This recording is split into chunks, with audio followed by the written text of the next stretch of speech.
I did one a long time ago. I got to do it again. A Frumster Rant. Frumster, everyone's favorite dating site. Before Solio Oksana came around, and before they realized that everyone on JDate wasn't really Jewish. They were all Asian and black and Hispanic. And there were a couple Jews mixed in there. Because I always get these like messages. One time I signed up for a JDate account. I don't know my login. I don't know even which email address it comes to. I have like 15 different Google addresses. But it like pops up one day and you're like, JDate, someone has sent you a message. And you're like, I have not edited my profile since I was 18 and I was trying to like not get married. I wasn't doing it for topless. How about that? But Frumster. I got a Frumster blooper for you. I've been on Frumster for about a month now, paying. I got like a little P next to my name. You know, you got a P, you're like, oh. The worst is you come up on a profile, I don't know why they don't delete them. That's why Frumster sucks. You go on a Frumster, you go on a profile, and you're like, darn, this chick's cool. And you like go to email her, and it's like last login 3 years ago. And you're like, what the heck, man?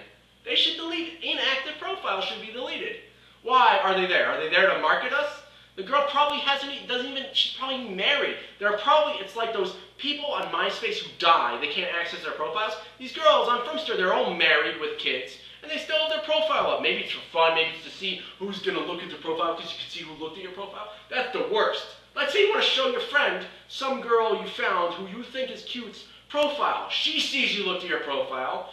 You're just showing your friend you looked at your profile. She thinks you want to date her, and suddenly you're getting tons of messages from her. Happened to me a couple times. This girl went to a Shabbaton once, and seriously, for 2 months after the Shabbaton, this girl was the last person to look at my profile. Every time I went on Frumster, this person, some like cutie girl from Brooklyn who's sexy and cute and hot and big-boned, emailed you, sent you a message, and I'm like, oh God, I never read the messages.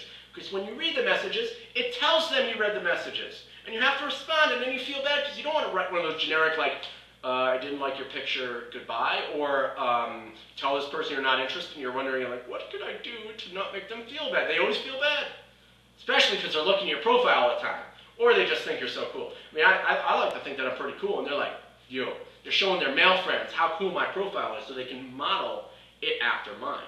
But then again, I used to have one of those, those profiles you automatically click away from? You go on, you're like, oh my God, it's like a thesis. I'm so smart and kind, and my friends think I'm so pretty. If your friends think something and you don't know about yourself, I don't want to deal with it. Your friends think you're pretty. That's great. Are your friends going to tell you that you're ugly and you have a crooked nose and you have 4 chins? No, they're not going to tell you that. Your friends are not going to say that to you. I want to hear what your former boss thought of you.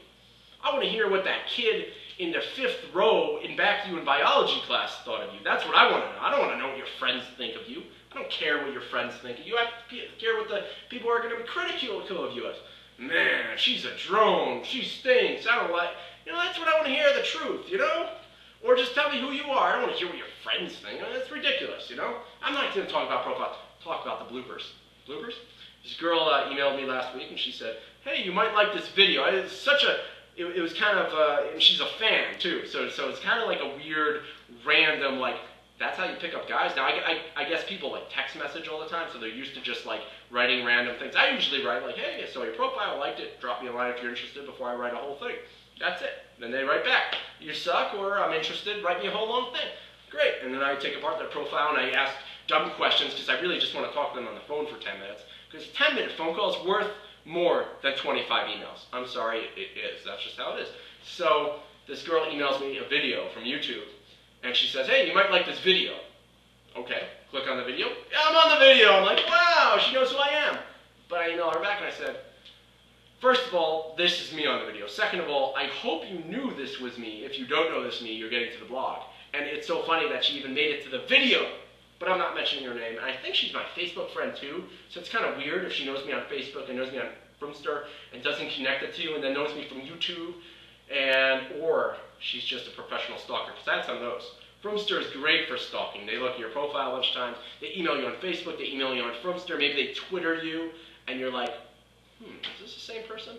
There were some same people. There were some people that did that. They were like, oh, I saw you on Frumster. I saw you on Facebook. And I'm like, okay, just use one. Like, why do you have to be all crazy about it? It's like those people on Frumster who like IM you. I have no idea how to get the IM messages because I log on. Sometimes I leave it in another tab and I go away, and it's always like missed IM messages, and they say hi, and I write back. I say, hey, I got your message. I wasn't around.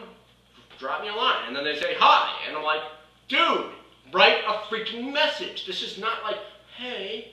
This is not IM. This is not ASL. This is Frumster. You're trying to get married. You're not trying to like have a nice chat about your dog and what you did today. I want to know about you. That's it. Good morning, right? Nope. Hi. That's all I get. Hi. Miss message. Hi. Hi. Write me a message. Give me a message. I liked your profile. You sound like a moron. Give me some substance, you know? Some people write, they're like, I really liked your profile. If you were 30 years older, I would love to go out with you. I've got messages from 50-year-olds. It's great. It's so flattering, by the way. I'm always like, well, you know, I'm available for coffee. You want to go? But, Frumster pictures. Password protected photos, man. I guess the password protected photos are for people like me who are like, look at the photo and click away right away. I actually don't look at the photo first. I know it's kind of like weird. You're thinking like, damn, this guy's shallow. He's thinking he's all hot stuff and everything. No. You know what I look at first? The hobbies. I know I'm a little shallow in that department. If there are no hobbies, I click away. If there are many hobbies, I usually message them. If they're really weird hobbies, even more likely to message. But I actually search by keyword search. You know the keyword search thing? I've been through all the Frumster profiles. I'm done. I got like 2 days left, man. I go in keywords, I type in hiking, skiing, biking, outdoors, philosophy. Once in a while I'll type in like Grateful Dead or something like that, you know, to like mix it up a bit, and I come up with all the Carl Lockian people. You want to market yourself on Frumster? Are you serious about getting married? It ain't modern, orthodox, liberal, or machmir. They're not the categories you want to choose, because everyone's in those categories. Shomer mitzvot. It's that category that means absolutely nothing, but means everything. Shomer mitzvot should be, see, if it was Shomer mitzvos, then it would be like yeshivas, but we don't want to say we're yeshivas, but we wear a black hat or something. But Shomer mitzvot, they added the tough instead of the soft. So it denotes a little more modernity, but it also denotes that you're kind of like orthodox, but you don't want to say so because you don't like labels. But still, when you write Shomer mitzvot and you say, what does it mean to me? You still write, labels are for clothing, or labels are for cans, or I wear tight pants and I ride one of those Vespas around Brooklyn Heights, and I'm so hipster that I don't want to label myself because I'm so anti-conformist, and you people are conforming to the Frumster mantra, and I don't want to be with you people. That's Frumster for you. I'm done.